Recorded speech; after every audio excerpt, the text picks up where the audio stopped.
Karibu sana kwenye channel hii ya Hisia Maishani. Leo nitaanza mfululizo wa sayansi ya mfumo wa fahamu ambao kwa Kiingereza unaita neuroscience, na itakusaidia sana kuelewa jinsi gani ya kuishi maisha ya mafanikio, ya furaha, ya amani yaliyojaa kicheko. Kama unaangalia video hii kwa mara ya kwanza, tafadhali sana jisajili, subscribe, na kama umekuwa unafuatilia channel hii, tafadhali sana nasema asante sana, umekuwa rafiki. Na kama umekuwa rafiki, napenda nikuahidi hapa ndipo mahali ambapo utaweza kujifunza mambo ambayo yatakufanya maisha yako kuwa mazuri zaidi kwa njia rahisi zaidi. Ni Dr. Paul Nelson Mwaipopo tokea Mwanza. Tafiti za kisayansi za mfumo wa fahamu zimeonyesha kwamba tabia ya kuwa mtu wa shukrani ina nguvu kubwa sana ya kubadilisha mwelekeo wa maisha yako. Kwa maneno mengine ni kwamba unapokuwa mtu wa shukrani, unafundisha mfumo wako wa fahamu kukaribisha mambo mazuri zaidi kwenye maisha yako kuliko kama hutakuwa mtu wa shukrani. Kwa wale ambao wamekuwa wanafuatilia channel hii, ni kwamba akili yako, una akili mbili katika mwili wako. Una akili ya kwenye kichwa na akili ya kwenye moyo, na hata Biblia imethibitisha hilo kwamba mwanadamu ana akili mbili. Kuna akili ambayo iko kwenye moyo, ambayo ukisoma kitabu cha Kutoka sura ile ya 35 mstari wa 35 utakuta pale Mungu anazungumzia juu ya akili ya kwenye moyo. Ukitaka kuthibitisha kwamba una akili mbili, ni kwamba huyu ni mtu anataka kuacha pombe au kuvuta sigara au anataka kuacha mchepuko. Akili ya kwenye kichwa inamwambia kweli mchepuko ni baya, kuchepuka ni vibaya. Ameokoka, anafahamu kwamba kuchepuka ni dhambi, lakini anashindwa kuacha kuchepuka. Anataka kuacha lakini anashindwa. Anataka kuacha pombe lakini anashindwa. Anataka kuacha sigara lakini anashindwa. Anataka kuacha kubeti lakini anashindwa. Hiyo inathibitisha kwamba una akili mbili. Sasa akili ya kwenye moyo ina nguvu zaidi kuliko akili ya kwenye kichwa. Sasa basi, ili akili ya kwenye moyo ambayo ina nguvu zaidi ya akili ya kwenye kichwa, ni muhimu sana uwe mtu wa kushukuru kuliko mtu wa kulalamika au kunung'unika au wa kulaumu. Kwa sababu gani? Unapokuwa mtu wa kushukuru zaidi, akili ya kwenye moyo inapata nguvu kubwa zaidi, nafasi kubwa sana ya kufanya kazi. Sasa basi, kwa kuwa huwezi kubadilisha yaliyokuwa yametokea, yaliyokuumiza, yaliyokuzuia ukashindwa kufanikiwa, huwezi ukabadilisha. Yametokea, huwezi ukabadilisha. Hata ungekuwa unayawaza sana, hivi kwa nini amenifanyia hivi? Hivi kwa nini bwana ananifanyia hivi? Hivi kwa nini wanasema hivi? Kwa nini unasema nini? Huwezi ukabadilisha. Kwa hiyo kwa kadri unavyoendelea kulaumu, unavyoendelea kulalamika, unazuia akili ya kwenye moyo isifanye kazi sawa sawa. Pamoja na mabaya yote yaliyokukuta, kuna mazuri ambayo unayo. Sasa hivi kwa mfano, hauko hospitali, kuna mtu yuko hospitali. Sasa hivi kwa mfano, hauko kwenye msiba, kuna mtu amefiwa na mdogo wake au na mtoto wake au na baba yake. Wewe umesoma, sijui umesoma darasa ngapi, kuna mwingine ambaye hajasoma kwenye kiwango kile. Una kazi ndio, ina mshahara mdogo, lakini kuna mwingine hana kazi, hata hiyo mshahara mdogo hana. Kwa hiyo ukianza kuifundisha akili yako au mfumo wako wa fahamu, nervous system, ukianza kufundisha yako kuangalia mambo ambayo ni mazuri, ni kweli yako mabaya ambayo kweli yanaweza kuonekana kwamba yanatisha, hayafai, ni kweli hapo, lakini anza kufocus kwenye mambo ambayo unaona yanakwenda vizuri.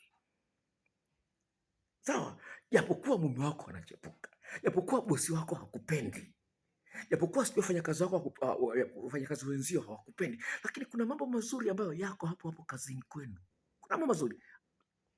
Sasa tafiti za kisayansi kuhusiana na mfumo wa fahamu wanasema hivi: 90% ya mawazo tunayoyawaza ni yale yale ya jana, ya juzi, ni yale yale. 90% ya mawazo tunayowaza kila siku ni marudio ya mawazo ya jana, ya juzi, ya siku zilizotangulia.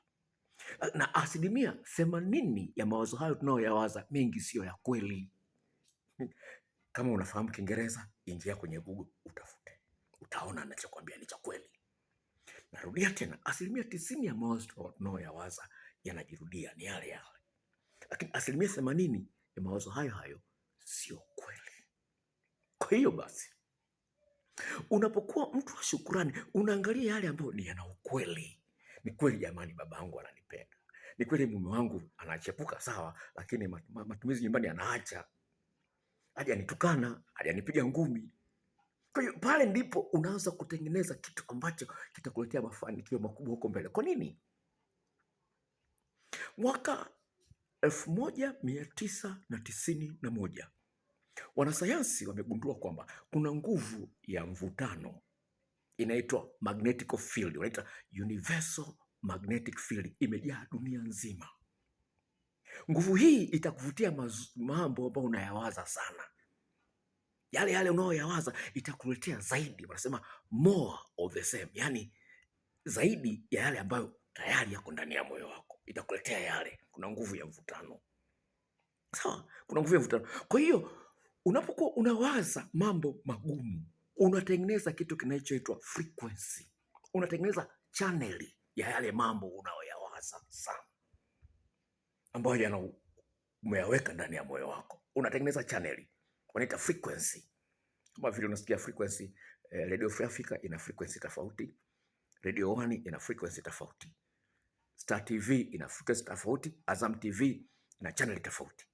Kwa hiyo unapoanza kuwaza mambo mabaya ambayo yamekuumiza, ambayo yamekutisha, ambayo yamekukasirisha, ambayo yamekuhuzunisha, ambayo yamekushtua, unapowaza sana, unatengeneza channel ya mambo ya kukushtua, yatakuwa yanakuja hayo zaidi na zaidi. Kwa sababu kuna sehemu ya ubongo ambayo iko sehemu ya nyuma inaitwa reticular activating system. Kazi yake ni kama vile kamera.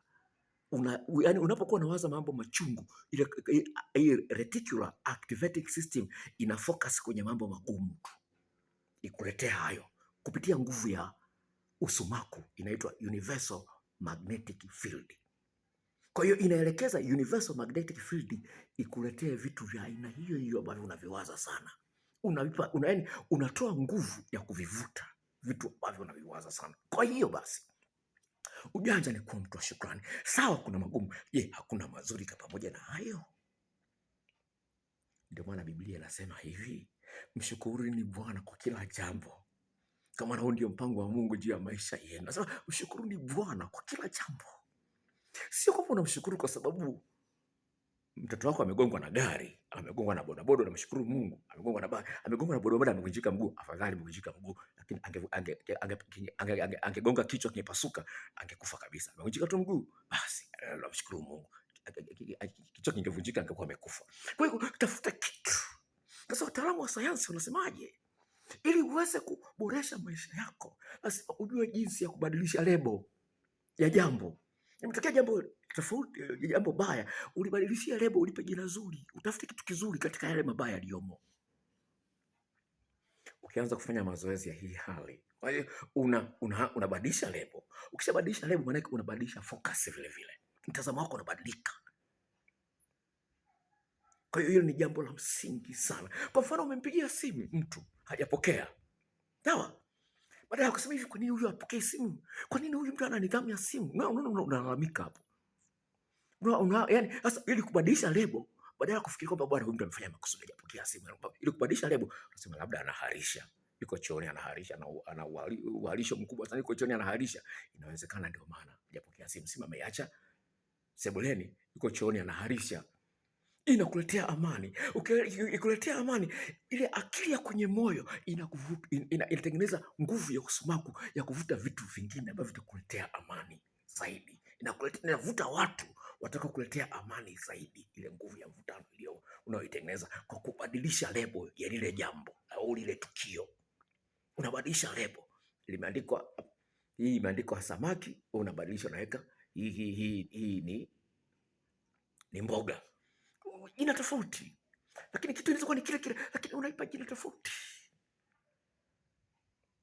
Kwa hiyo jambo la msingi ufahamu kwamba akili yako jinsi unavyoiweka ndivyo utakavyokuwa.